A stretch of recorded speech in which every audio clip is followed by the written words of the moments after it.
হয় এইটো আগন্তুক যিটো ইলেকশ্যন এইবাৰো মানে প্ৰমোদ বড়ো ছাৰৰ চৰকাৰ পুনৰ হ'ব, এইটো আমি আশাবাদী। কাৰণ তেখেতে বহুতখিনি কাম কৰিছে অল বি টি আৰত। তাৰ আগতে যি চৰকাৰ আছিলে সিহঁতে মানে সেনেকৈ কাম কৰিব পৰা নাছিল, আৰু আগৰ চৰকাৰবিলাকৰ মানে উদ্দেশ্য নাছিল বা এইটো মানে বাজেট নাছিল, সেইকাৰণে মানে তেওঁলোকে বেছি কাম কৰিব নোৱাৰে। এই চৰকাৰখন অহাৰ পৰাই বহুত মানে ডেভেলপ হৈছে, শান্তি সম্প্ৰীতি এইবিলাক মানে হৈছে, উন্নতি হৈছে, আৰু আমাৰ দিব্যাংগসকলকো মানে বহুতখিনি মানে সুবিধা দিছে। তাৰ কাৰণে আমি এনেকুৱা এখন চৰকাৰ আমাক পুনৰ মানে দৰকাৰ, আৰু এনেকুৱা চৰকাৰ থাকিলে আমাৰ বহুত উন্নতি হ'ব বুলি আমি আশাবাদী। সেয়েহে আমি মানে প্ৰমোদ বড়ো ছাৰৰ চৰকাৰকে আমি এতিয়া মানে সমৰ্থন কৰিছোঁ। थांनाय जे BPF सरकार जों बाहाय जों माखासे जों मावनो थाखाय जों माखासे जों खावलायदोंमोन, बिथांमोनहा जेरैबायदि जों खावलायनाय बायदियै जोंनो मावनानै होआखै। दा जा 5 बोसोराव जेरैबायदि प्रमोद बड़ो सार दैदेननाय इउपिपिएल हानजा बा सरकारा जेरैबायदि मावनानै होदों, बिथांमोनहा बिनिफ्राय खमसिनाव जों मावनायखौ नुदों। मानोना जों थांब्लाबो बिथांमोना जोंखौ बांद्राय जोंखौ रेसपेक्ट होआमोन, सनमान होआमोन। बेबायदिनो जों गोबां दुखु खस्थ'नि गेजेरजों भुगिनो गोनां जादों। थेवबो जों बिथांमोनखौ जोङो गाज्रि रावजों जों सोंखारिनो थाङा जे बिथांमोनहाबो सासे हारिनि थाखाय कन्ट्रिबिउसन गोनां सासे लिडार। दा बिथांमोननि फारसेनिफ्राय खामानिखौ मावबाय थादों। जा जोंनि फारसेनिफ्राय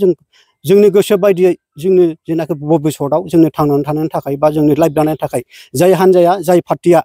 जोंनि भबिसतखौ दानानै होगोन, लुखांनानै होगोन, बेबायदि हान्जाखौ जोङो थोंजोङै जों दिनै मानव गोदो जोंहा प्रमोद बड़ो दैदेननाय बिटिआरनि इउपिपिएल हान्जाखौनो बे इउपिपिएल सरकारखौनो जोङो खेबसेबाव 5 बोसोरनि थाखाय जों मेगन मेसेबनानै सरकाराव लाबोबावनो थाखाय जोङो जुजिदों आरो जों खामानि मावदों। गिबियाव आं नोंथांमोननि मिडिया पार्सननिसिम आंनि गोसो गोरबोनिफ्राय हामलायथिखौ बावहरनाय जाबाय। दा जों जोंनि अल बिटिआर डिफारेन्टलि इउपिपिएलनि सिङाव थानाय बा जोंनि अर्गानाइजेसननि सिङाव थानाय साफ्रोमबो रायजो राजा आइ आफा बिदा फंबाय बेयावनो जोंनि आंगो लोगो बिदा फंबाय लोगोसे साफ्रोमबो जोंनि बिटिआरनि सिङाव थानाय हारि माहारिजों लोगोसे जोंनि रायजो राजा आइ आफा बिदा फंबाय बिनानावमोननिसिम बे समाव आं जोंनि सेन्ट्रेल कमिटिनिफ्राय बा अर्गानाइजेसन आं गिबियाव बयनिसिमबो सिबिनाय आरो खुलुमनायखौ अर्गानाइजेसननिफ्राय आं बावहरग्रोनाय जाबाय। दा जोंहा फैबाय थानाय जे जानो गोनां 22 सेप्तेम्बर, बे 22 सेप्तेम्बराव जों खुंजानो गोनां जे बिसायख'थि बिटिआरनि बिसायख'थि, बे बिसायख'थिया बारा गोबाव सम गैला। दा बेहाय जोङो जोंनि बिटिआरनि सिङाव थानाय जे मोनबा जिल्लानि साफ्रोमबो जोंनिनो आंगो लोगो डिसेबिलिटि बिदा फंबाय बिनानाव आरो डिस्ट्रिक्ट कमिटि आरो सेन्ट्रेल कमिटि जों जयै सावरायलायनायनि गेजेरजों जों मोनसे थिरांथा लाबाय जे फैबाय थानाय जे बिसायख'थियाव जोङो जोंनि अर्गानाइजेसना जानो गोनां बिसायख'थियाव थोंजोङै जोङो इउपिपिएल पार्टिखौनो सापर्ट होनो थाखाय दिनैनि थारिखआव जों डिक्लेयार होनाय जाबाय। दा जों बेखौनो बुंनांगोन जे जों थांनाय 2020 आप टु 25 बे 5 बोसोराव बा बोसोरबानि गेजेराव जे जोंहा थांनाय जे मानव गोदो जे प्रमोद बड़ो दैदेननाय बिटिआर सरकार, बे बिटिआर सरकारनिफ्राय जोङो गोबां जोंनि मावनो गोनां जे खामानि बेखौ जोङो निस्सय जोङो मावनायखौ नुनो मोनदों बा जोंनि थाखाय साबायखर बिथांमोना जे मावनानै होदों, जों बेनि थाखाय सारमोनथिं गोसो गोरबोनिफ्राय हामलायथिखौ बावहरदों। मानोना 5 बोसोरनि गेजेराव जोंनो मानव सेवा मिशन थ्रुयै बोसोराव फिरफिलि 100 खान आरो एकालेन्ड 50,000 हिसाबै जोंनो 200 जन होबाय थानाय जादों 5 बोसोरनि गेजेराव। आरो बिनि गेजेरावनो जोंहा जाय बिदा फंबाय बिनानाव बिथांमोन दङ, जे बिथांमोनाबो जोंनि बिटिआर सरकारनिफ्रायनो जोङो ITI ट्रेनिं सेन्टार बा ITI ट्रेनिं कर्सखौ मोननो हादों। आरो बेजों लोगोसे जे दाख्लैसो जानानै थांनाय जे बिटिआर गभर्नमेन्टनिफ्राय 3rd ग्रेड 4th ग्रेडनि जे साख्रि, बे साख्रिनि बेलायावबो जों BCDC सेक्रेटारिनि बेलायाव जोंनि 4% जे रिजार्भेसन थिखानाय बे खथायाव बिथांमोनहा थाइसेबो खरसा होनाङा जासे बिना फैसायैनो जोंनि जे डिसेबिलिटि बिदा फंबाय बिथांमोनहा मोननो हादों। जों बेहाय जों रोजा रोजा साबायखर बावदों, जाहाथे बिथांमोना जोंनि जे थिखानाय जे रिजार्भेसन खथा, बे रिजार्भेसन खथा बायदियैनो जोंनि जे बिदा फंबायफोरनि थाखाय लाइफ दानायाव जोंनि दुखु खस्थ'खौ नुनानै जाहाथे जोंनि खावलायनाय बायदियैनो बिथांमोना जों मावना होनायनि थाखाय आं सारमोनखौ आंनि फारसेनिफ्राय जोंनि अर्गानाइजेसनखौ आं धन्यबाद जासिबाय। आरो बेजों लोगोसेनो जोंहा मा होनना बुङो बेहाय स्पर्ट्सनिफ्राय जाय बिथांमोना जोंनि डिसेबिलिटि फंबाय बिनानाव बिथांमोनहा जोंनाव बिटिआरनि सिङावनो माखासे स्पर्ट्सनि बेलायाव जों गेलेगिरि बिथांमोन दं, जे बिथांमोननोबो बिटिआर सरकारनिफ्रायनो एकालेन्ड 25,000 हिसाबै होबाय थानायखौ जों नुनो मोनदों बा जोंनि मानसिया मोनदों। बेनि थाखायनो जोंखौ जे बिथांमोनहा जों हेन्डिकेपबाबो सासे जों गोग्लैसोनाय हेन्डिकेपबाबो फारफ्रोमबो बिथांमोना जे जोंखौ जयैनो मोजां मानसिफोरजों लाफानानै दावगालांनो थाखाय जेरैबायदि सुबिदा होदों, बे सुबिदा बायदियैनो जोंनि माखासे बिदा फंबाय बिनानावमोनहा स्कपखौ मोनबाय थानो हादों। आसा खालामो जों फैबाय थानाय समावबो जाहाथे मोजां मानसिफोर बायदि जोंबो जोंनि बिदा फंबाय बिनानाव जाहाथे फारफ्रोमबो बिथिङाव हारिमु बिथिङाव, कालचार बिथिङाव आरो गेलेनाय बिथिङाव आरो सोलोंथाइ बिथिङाव जोंबो मोजां मानसिफोर बायदिनो ज' ज' दावगालांनो हाथों बेखौनो आङो जेरैबायदि बिथांमोनहा खामानि मावना होदों जोंनि थाखाय आं सारमोननिसिम आंनि गोसो गोरबोनिफ्राय गोजोननायखौ जासिहरबाय आरो जोङो फैबाय थानाय जे 25 up to 2030 बे बोसोरबानि गेजेराव सारमोनहा जोंनो जेबायदि खामानिखौ मावनो थाखाय जोंनो प्रतिश्रुति होदों बेबायदिनो जोङो दिनैनि थारिखआव जोङो मोनसे मेम'रेन्डाम होनाय जादों दा मेम'रेन्डामाव जोंहा माखासे मेन जोंनि खामानि मावनो आद्रा थानाय बे खामानि मावनो आद्रा थानायखौ जों दिनैनि थारिखआव जों मेम'रेन्डाम होबाय दा बे जोङो मावनो होनाय बा मावनो लानाय जेनाखि जोंनि मेम'रेन्डाम बाहाय जोङो माखासे एजेन्डाफोरखौ जोङो मेनखौ होनाय जादों दा बाहाय जोङो 2% हिसाबै एबारनि जे बाजेट सेसन बे बाजेट सेसनाव जों जोंनिफ्राय 2%खौ जोङो डिमान्ड खालामदों जोंनि थाखाय जोङो सेन्ट्रेल कमिटि आरो डिस्ट्रिक्ट कमिटि सामलायनो थाखाय जेरैबायदि जोंहा बाजेट सेसनाव 2% जोंनि थाखाय सोनांगौ 2%खौ लानांगौ जों बेखौ दिनै मेम'रेन्डामनि गेजेरजों होनाय जादों आरो जा बाहाय दंबावो दिव्यांग वर्ल्ड डिसेबल डे जोंहा इयारलि बुहुमनां जोंहा मोनसे जोंनिनो दिव्यांग जोनोम सान जों बेखौ फालिबाय थानाय जायो दा बाहाय जोङो गोबां थाखा फैसानि बेलायाव जों प्रब्लेम जानांगौ जायो बिनि थाखायनो जाहाथे जों थाखा फैसानि थाइसेबो जों प्रब्लेम जानाङा जासेनो डाइरेक्टलि जोंनो सरकारनिफ्रायनो जोङो 10 लाख हिसाबै इयारलि बे प्रग्रामखौ खुंनो थाखाय जोङो मोनसे बाजेट बा जोङो बिनाय जादों बा होनाय जादों आरो जोंहा दंबावो जोंनि मा होनदों सेन्ट्रेल डिसेबल स्कुल जेनेबा जोंनो बिटिएसनि सिङाव जोंनो स्कुल नांगौ बे मोनसे आरो जोंहा दंबावो बाहाय जोङो थिखानाय बायदियै जोङो 4% जे रिजार्भेसन टाइग्राफ फरग्रेड बेखौबो जाहाथे सारमोनहा जोंनो आबुङै मावफुंनानै होयो जों बेखौबो बे मेम'रेन्डामाव होनाय जादों आरो जोंहा बाहाय दङ मा होनो बाहाय भकेसनेल ट्रेनिं सेन्टार जों बेखौबो बाहाय जोङो दिमायाव होनाय जादों आरो बाहाय दंबावो जोंहा इयारलि मा होनदों बाहाय हेल्थ चेक जेनेबा जोंनि डिसेबोलफोरखौ जाहाथे बोसोरफ्रामबो जोंनो जेनाखि लाइफ बा जेनाखि जों देहा बेखौ जाहाथे सारमोनहा जोंनो फ्रियैनो मोनसे चेकआप खालामना होयो जों बेखौ बाहाय होनाय जादों आरो बाहाय जोङो बाहाय मा होनदों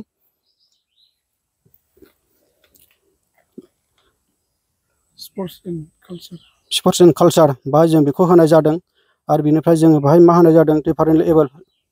पिएइचडि ओमफ्राय जायफ्रानाखि जोंनि गेजेराव जाय बिदा फंबाय बिनानाव जोंहा आइअआइ न' मोननो हायाखै दिनैसिमाव जों बेखौ मावफुंना होनांगौनि थाखाय जों बाहाय होनाय जादों आरो जोंहा बाहाय जायफ्रा रेशन कार्ड मोनाखै दिनैसिमाव जोंहा गोग्लैसोना थानाय बनसिथ जों थाइसेबो थाखा आरजिनानै जों जानो हायै बेबायदि अबस्था जोंहा माखासे मानसिफोर दं जाहाथे बिसोरनि थाखायबो जोंहा रेशन कार्ड जोंनि थाखाय जों मावनानै होयो जों बेखौ बाहाय होनाय जादों आरो जोङो बाहाय दङ जों मानब सेबा मिशन थांनाय जे 5 बोसोराव जेरैबायदि मानब सेबा मिशननि गेजेरजों जों खामानि मावना होबाय दा बे फैबाय थानाय 5 बोसोरनि गेजेराव जाहाथे बे मानब सेबा मिशननि गेजेरजों जे जोंनि बिदा फंबाय बिब' बिनानावफोरखौ जाहाथे जोङो जेरैबायदि थांनाय 5 बोसोर नायबाय बिदिनो थिग मोजाङैनो मोजां नायनानै जाहाथे जोंनि फंबाय बिनानावमोनखौ एसेबाबो जिउ खुंनायाव बा लाइफ दानायनि राहायाव सहाय खालामना होगोन जों बेखौ बाहाय सारमोनखौ खावलायदों आरो बाहाय जोंहा मोनसे दंबावो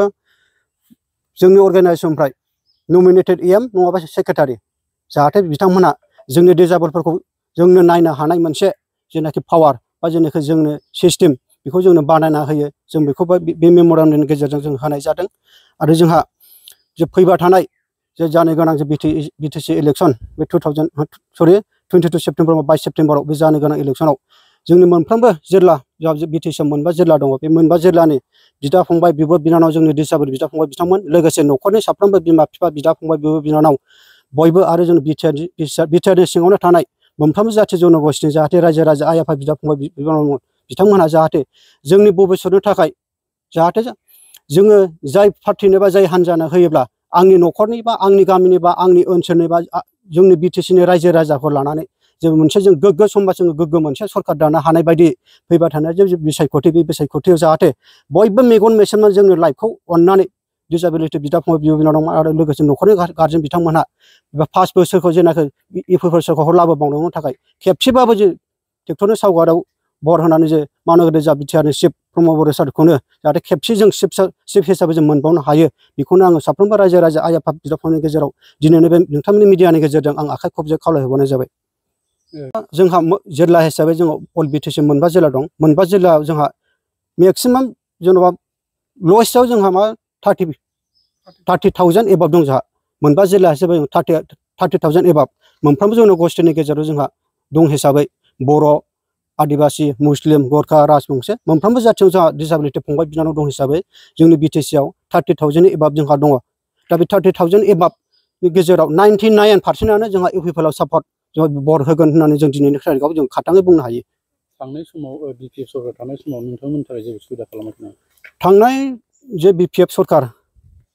जों बाहाय जों माखासे जों मावनो थाखाय जों माखासे जों खावलायदोंमोन। बिथांमोनहा जेरैबायदि जों खावलायनाय बायदियै जोंनो मावनानै होआखै। दा जा 5 बोसोराव जेरैबायदि प्रमद बर' सार दैदेननाय इउपिपिएल हानजा बा सरकारा जेरैबायदि मावनानै होदों बिथांमोनहा बेनिफ्राय खमसिनाव जों मावनायखौ नुदों। मानोना जों थांब्लाबो बिथांमोना जोंखौ बांद्राय जोंखौ रेसपेक्ट होआमोन, सनमान होआमोन। बेबायदिनो जों गोबां दुखु खस्थ'नि गेजेरजों भुगिनो गोनां जादों। थेवबो जों बिथांमोनखौ जोङो गाज्रि रावजों जों सोंखारिनो थाङा जे बिथांमोनहाबो सासे हारिनि थाखाय कन्ट्रिबिउसन गोनां सासे लिडार। दा बिथांमोननि फारसेनिफ्राय खामानिखौ मावबाय थादों। जा जोंनि फारसेनिफ्राय जोंनि गोसो बायदियै जोंनि जेनाखि भबिसतआव जोंनो थांनानै थानायनि थाखाय बा जोंनि लाइफ दानायनि थाखाय जाय हान्जाया जाय पार्टिया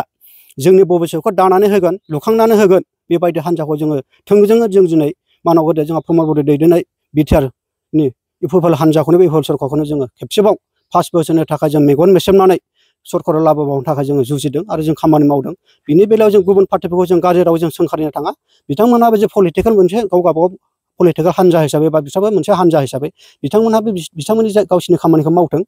जाय रायजो राजा बिथांमोनहा नैबे गणतन्त्र देशआव बयहाबो गाव गावनि मोजां गाज्रि सुबिदा उसुबिदाखौ नायनानै बयहाबो भटखौ होनो हानाय मोनसे राइट्स दं। थिग बिदिनो जोंहाबो जोंनि डिसेबिलिटि हिसाबै जोंहाबो जे जोंनि भट, बे भटखौ जोंहाबो जोंनि गोसो बायदियै जोङो गणतन्त्र देशआव उदाङै गाव गावबागाव सायख'नो हानाय मोनसे राइट्स दं हिसाबै जोंबो फैबाय थानाय समाव जे 22 तारिखनिफ्राय जानो गोनां बिटिआर इलेक्सन 22 सेप्तेम्बराव जों बाहाय जोंनि फारसेनिफ्राय जों खावलायबाय दिनैनि थारिखआव जे साफ्रोमबो रायजो राजा आइ आफा बिदा फंबाय बिनानाव लोगोसे साफ्रोमबो जोंनि डिसेबोल बिदा फंबाय बिब' बिनानाव आरो न'खरनि बिमा बिफा बिदा फंबाय बिब' बिनानाव बिथांमोनहा जाहाथे जयैनो एबार बे जानो गोनां बिटिआर इलेक्सननि जे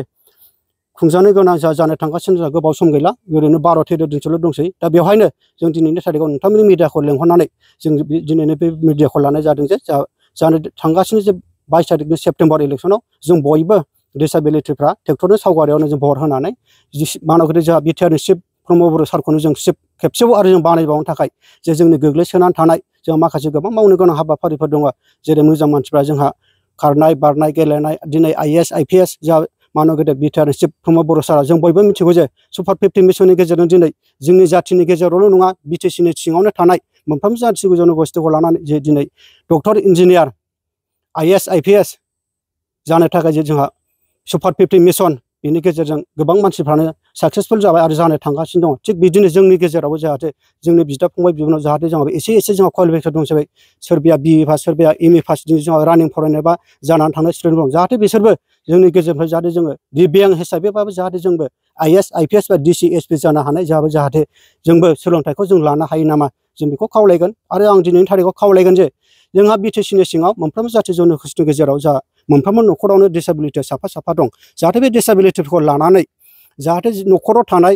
गार्जेन बिथांमोनहा जोंखौ सै खालामनो नाङा। जोंहाबो मोनसे जोङो थांनानै थानो थाखाय जोंहाबो राइट्स दं। जोंबो सासे भगबानजों सोरजिजानाय जोंबो सासे मानसि। थेवबो जों आसा खालामो जे जाहाथे जोंखौबो दिव्यां होननानै जाहाथे जोंखौ मुगैयालासेनो जायफोरनाखि न'खराव थानाय जे डिसेबिलिटि बै डिसेबिलिटिफोरखौ जाहाथे फरायनाय बिथिङाव जानाय बिथिङाव फारफ्रोमबो बिथिङाव जाहाथे मोजां मानसिफोर जोङो समानै दावगालांनो थाखाय जाहाथे सोलोंथाइ बिथिङाव बिथांमोनखौबो जाहाथे सोलोंथाइ होनानै गावनि लाइफ दानायनि थाखाय बा समाज दानायनि थाखाय बा हारि दानायनि थाखाय जाहाथे जों बयबो दावगालांनो हायो मोजां मानसिफोरजों जेरै जों खौसेथि थांफानो हायो बेखौ जों खावलायदों। जाहाथे बिदा फंबाय बिब' बिनानाव बिथांमोनहाबो फरायनायखौ जे आं सासे हेन्डिकेप होननानै गावखौनो गाव नार्भास खालामनानै लानो नाङा। सोलोंथाइ बिथिङावनो होन, गेलेनाय बिथिङावनो होन, आरो मा होनदों बेवहाय हारिमु बिथिङावनो होन, जों जयैनो मोजां मानसिफोर बायदि जों दावगालांनो थाखाय जों गावखौनो नाजानांगोन। दा बिनि थाखायनो आं खावलायदों जाहाथे बिथांमोनाबो जोंनि बिदा फंबाय बिथांमोना गोसो बायनो नाङा, गोसोखौ दज' खालामनानै गाव मोनसे जे थांखि लानाय बे थांखिखौ जाहाथे जोङो सहैजासिमाव जों फावसायना थायालासिनो जों दावगालांनो हायो। बेखौनो आं दिनैनि थारिखआव नोंथांमोननि गेजेरजों साफ्रोमबो जोंनि बिदा फंबाय बिब' बिनानाव बिथांमोनखौ आङो खावलायनाय जाबाय। আজি আমি প্ৰেছত মাতাৰ কাৰণ হৈছে আমাৰ বিটিআৰত যিমানখিনি সমস্যা আছিলে এইবিলাক আমি মানে এতিয়া ইলেকশ্যনৰ সময়ত গোট হৈ আমি মানে কাক মানে চিলেকশ্যন কৰি ভোট দি মানে জিকাই নিব লাগে, যাৰ কাৰণে আমি সমস্যাবিলাক দূৰ কৰিব পাৰোঁ, তাৰ কাৰণে আমি মানে আজি মানে গোট খাইছোঁ। আৰু আমাৰ বৰ্তমান বিটিআৰ চৰকাৰে আমাৰ হেণ্ডিকেপবিলাকৰ কাৰণে বা দিব্যাংগসকলৰ কাৰণে ভাল কাম কৰি আছে। তাৰ কাৰণে আমি আমাৰ প্ৰমোদ বড়ো ছাৰৰ নেতৃত্বাধীন চৰকাৰখনক আমি ছাপোৰ্ট কৰিম। আৰু আমাৰ কাৰণে তেখেতসকলে যদি অহা আগন্তুক চৰকাৰ হয় তেতিয়াহ'লে গেষ্ট হাউচ প্ৰত্যেকখন ডিষ্ট্ৰিক্টতে দুটাকৈ দিব আৰু আমাৰ চেণ্ট্ৰেল অফিচ সেইটো আমি পাম আৰু লগতে ডিষ্ট্ৰিক্ট অফিচ সেইটো আমি পাম। তাৰ কাৰণে আমি তেখেতক এইবাৰ আমি পুনৰ চৰকাৰ হোৱাটো বিচাৰিছোঁ। গতিকে আমাৰ অল বি টি আৰত 35 এভভ মানে দিব্যাংগ ব্যক্তি আছে। এইখিনিক আমি এতিয়া আমি মানে মিটিং বা প্ৰচাৰ চলাই আমি জনাই আছোঁ যে আমাৰ সুবিধা হ'লে ৰাইজৰ সুবিধা হ'ব। সেয়েহে আমি এইবাৰ আমি ভাল সিদ্ধান্ত এটা লৈছোঁ। সেইটোৱে হয়, এইটো আগন্তুক যিটো ইলেকশ্যন এইবাৰো মানে প্ৰণৱ বড়ো ছাৰৰ চৰকাৰ পুনৰ হ'ব, এইটো আমি আশাবাদী। কাৰণ তেখেতে বহুতখিনি কাম কৰি আছে অল বি টি আৰত। তাৰ আগতে যি চৰকাৰ আছিলে সিহঁতে মানে সেনেকৈ কাম কৰিব পৰা নাছিল আৰু আগৰ চৰকাৰবিলাকৰ মানে উদ্দেশ্য নাছিল বা এইটো মানে বাজেট নাছিল। সেইকাৰণে মানে তেওঁলোকে বেছি কাম কৰিব নোৱাৰে। এই চৰকাৰখন অহাৰ পৰাই বহুত মানে ডেভেলপ হৈছে, শান্তি সম্প্ৰীতি এইবিলাক মানে হৈছে, উন্নতি হৈছে আৰু আমাৰ দিব্যাংগসকলকো মানে বহুতখিনি মানে সুবিধা দিছে। এতিয়া মানে মিছন চেম্পিয়নৰ নামত এতিয়া মানে বৰ্তমান মানে ট্ৰেইনিং চলি আছে। এইটো মানে 1.5 মাহ চলিব ট্ৰেইনিংটো, তাৰপিছতে মানে চাকৰিত এংগেজ হ'ব। গতিকে আৰু যিটো মানে শিশু সাৰথীৰ আণ্ডাৰতো মানে 1 ইয়াৰ্ছ কোৰ্চ এতিয়া চলি আছে, এইটো মানে শেষ হ'ব, তাৰপিছতে আৰু ল'ব। গতিকে এনেকুৱা ধৰণৰ কাম আমাৰ মাজত কৰি আছে। আৰু মানে মানৱ সেৱা মিছন এইটোতো আমি